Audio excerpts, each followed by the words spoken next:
We are back at the Bettor's Edge. We have a full slate of NFL action in week 6. But before we get to today's card, guys, and it's a bit limited as far as my bets are concerned, let's do a quick recap from yesterday. Yesterday was a big bounce back day. 3-0 when you factor in the leans that I gave you. Of course, those two don't count towards my actual record, but I told you guys precisely how these college football games yesterday were going to play out. This Alabama team, and I want to talk just briefly on it, is going to be a team that we're most likely going to be fading moving forward. Kalen DeBoer, as I talked about on the show yesterday, is not a coach that you can really rely upon in big spots. I know they got out of yesterday with the victory. I know I told you guys Missouri are a good team and it was going to be a difficult game. But this Alabama Crimson Tide team just makes too many mistakes for us to really trust them in big moments. And trust me, when they play against stiffer competition, you're going to see that team buckle moving forward. The second lean that I gave you guys yesterday, and this was a stronger lean than the Alabama lean, I told you guys on this show, was the Texas Longhorns. I wrapped up that Red River shootout preview with a prediction that the Texas Longhorns were going to win that game. And I said it with the utmost confidence. And I said that because I knew that how that game was going to play out. I thought it was actually going to be closer than it ended up being. I'm not surprised that the Texas offense struggled. We talked about that on the show yesterday. I'm not surprised that the Texas defense stepped up to the plate. But with that said, the big advantage that I mentioned was at the head coach. Steve Sarkisian, significantly better coach than Brent Venables, and that played out yesterday.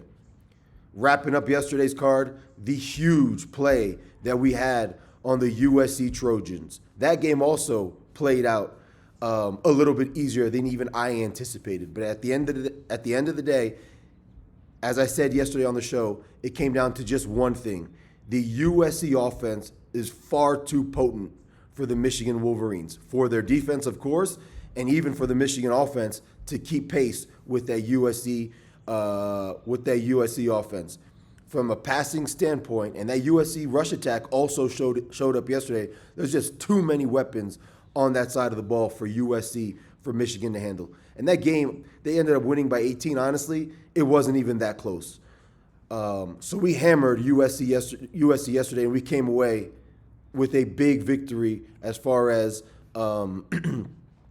being in the green. I had 5 dimes, as you guys see on my Twitter account. I posted my ticket. I had 5 dimes on the USC Trojans. That ended up cashing rather easily. Moving on into today.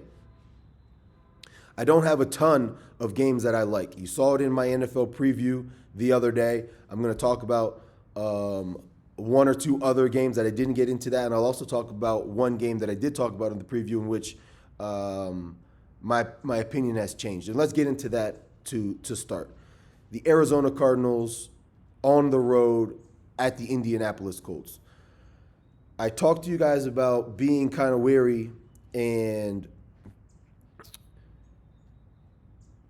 having a little bit of trepidation in backing the Colts in this spot. I had no idea that there was a big chance that Kyler Murray was going to miss this game. Kyler Murray is now out for this ball game, and Jacoby Brissett is going to be the quarterback for the Indianapolis Colts. I told you guys to have some trepidation in backing the Colts. I still feel that way, but obviously with the quarterback change, that changes things significantly for the Arizona Cardinals. Jacoby Brissett is a terrible player. He is an awful quarterback. I know there was a very brief moment in time where he had a little bit of success in this league, but since then, he's been nothing short of horrendous.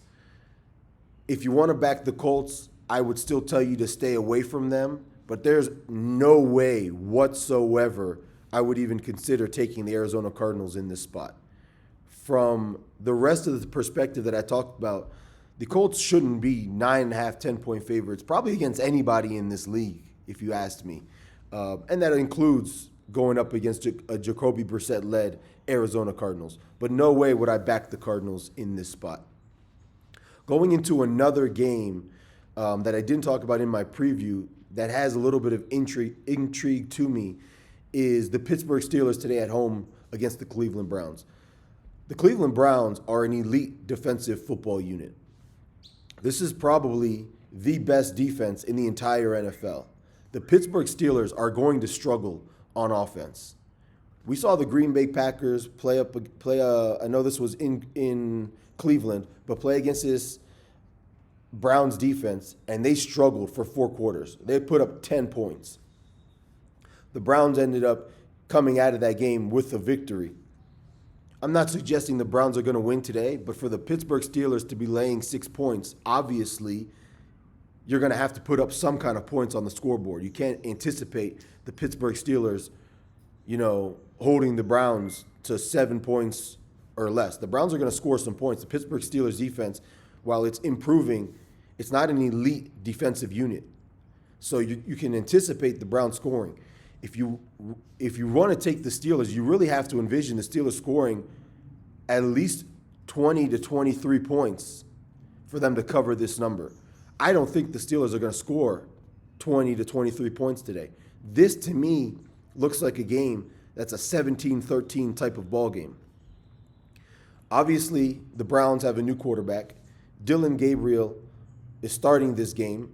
I anticipate him finishing the game, but now we're hearing some murmurs of Shedeur Sanders now being the number 2 quarterback. So that leads me to believe that eventually, assuming that Dillon Gabriel doesn't play all that well moving forward, you're going to see Shedeur before the season ends, but that's probably not today.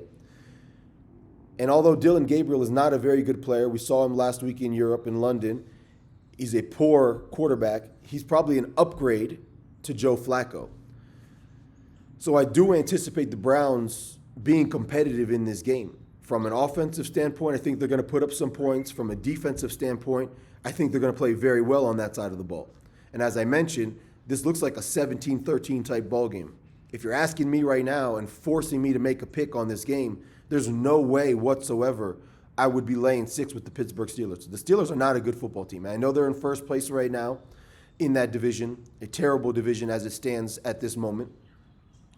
But they're not worthy of laying 6 points at home against this Cleveland Browns team.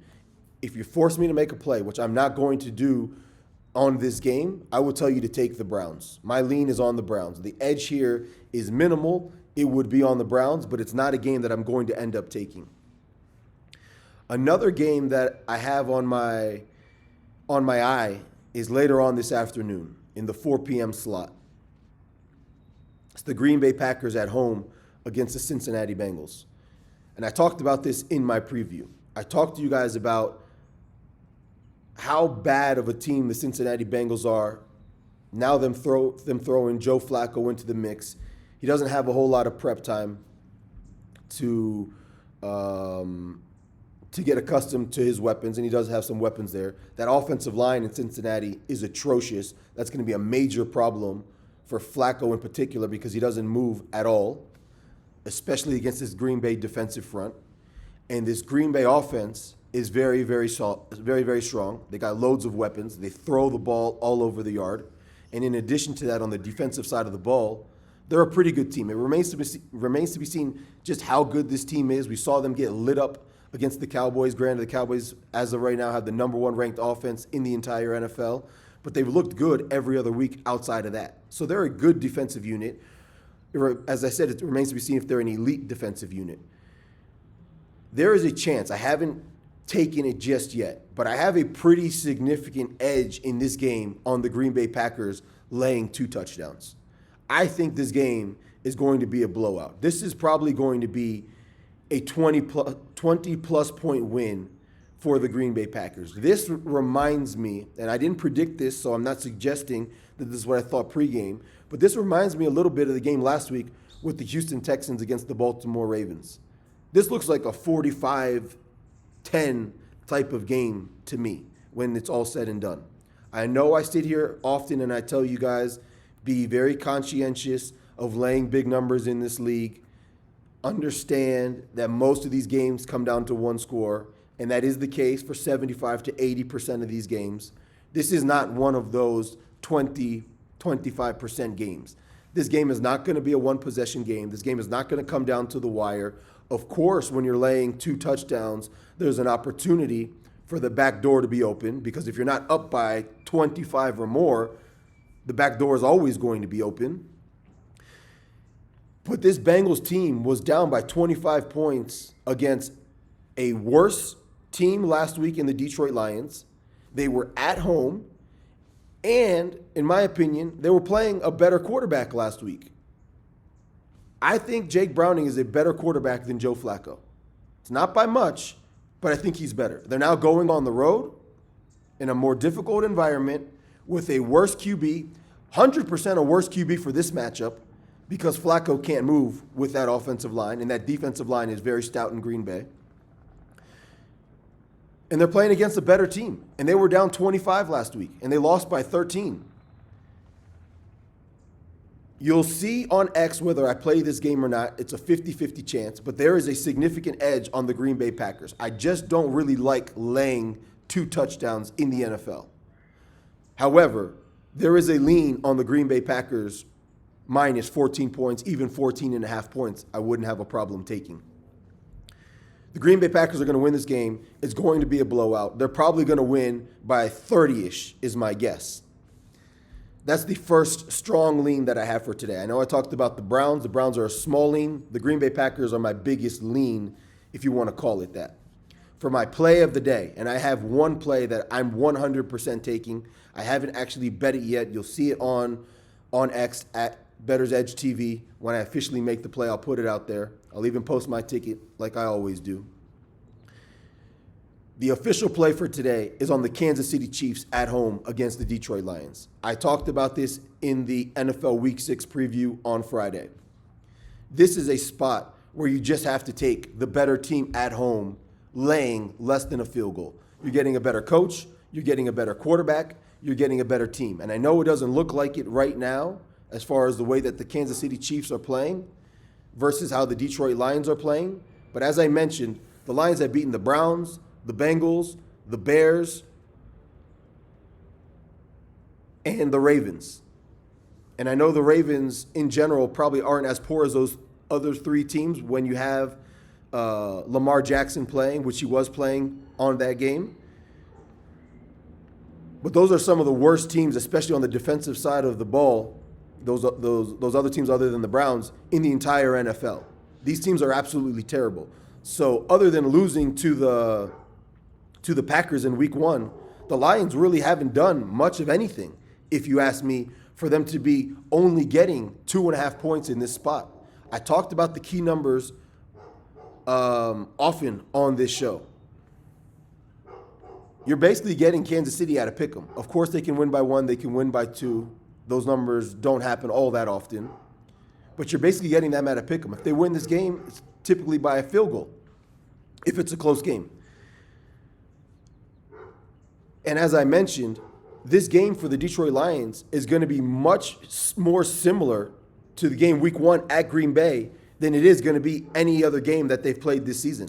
And they lost that game pretty easily at Green Bay. I'm not sure if Kansas City is going to win this game going away. They're not in that type of form to expect them to put on their best performance. But this is a team that's playing well enough in general to be confident taking them at home in this spot against a Detroit Lions team for them just to win this game by a field goal. If this number was 4 or 4.5, it would be a completely different story. If it was even 3.5, it might be a little bit of a different story. The true number here is 3.5. It's probably 3.25, somewhere in that neighborhood. If you're getting the Kansas City Chiefs at 2.5, as I mentioned, the better team, the better quarterback. On the defensive side of the ball, they're playing extremely well, which is expected with that defensive unit and that defensive coordinator. I just expect this team, especially on Sunday night at home, to show up and deliver a typical Kansas City performance that we're used to seeing from them. They easily could have won the game last week. The narrative around this team would be a little bit different had that happened. They rolled the Baltimore Ravens at home, as did the Detroit Lions, so that's fair there. But I just don't see the Lions coming out of this game with the victory. I don't see that happening. So this is going to be a big play for me. It remains to be seen exactly how big because, as I mentioned, I haven't put the bet in just yet. You'll see my bet slip at Bettor's Edge TV on X if you want to take a look at it. I posted my bet slip on the USC Trojans there last night after the game. I'll also post my bet slip on the Kansas City Chiefs today.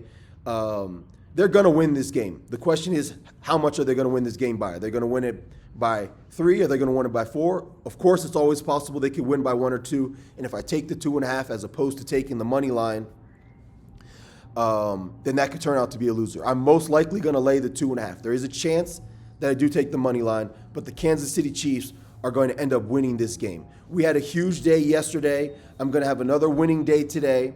I advise you guys highly, stay away from the Pittsburgh Steelers today. That is the one game that I see a lot of people thinking that this is going to be an easy game for the Pittsburgh Steelers. And I'm telling you right now, it's not. It's going to be a very tight game. That game is going to be a one-score game going down to the wire. I wouldn't be shocked whatsoever if the Cleveland Browns end up winning that game. I'm not predicting a win.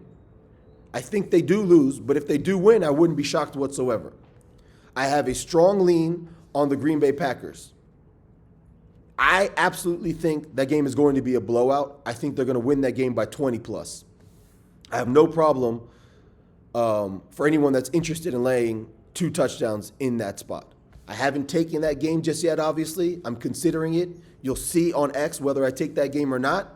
But 100% the play of the day for today is on the Kansas City Chiefs. They're going to win this game. They're going to cover the 2.5 points. And we're going to get out of Sunday with another victory. Guys, do me a favor. Like the video. Subscribe to my channel. I'm out here each and every single day providing you guys with my insight, my knowledge. More times than not, I'm giving you guys the right plays. I'm not perfect. I can't predict each and every single game correctly, but I'm doing my best to provide you guys with the most insight and knowledge for the key games that I see where you guys can find an edge. And at the same time, I'm giving you my insight and knowledge on games that I highly advise for you guys to stay away from. Thanks for watching, guys. I'll be back tomorrow with more winners. As always, let's cash tickets and let's beat the books.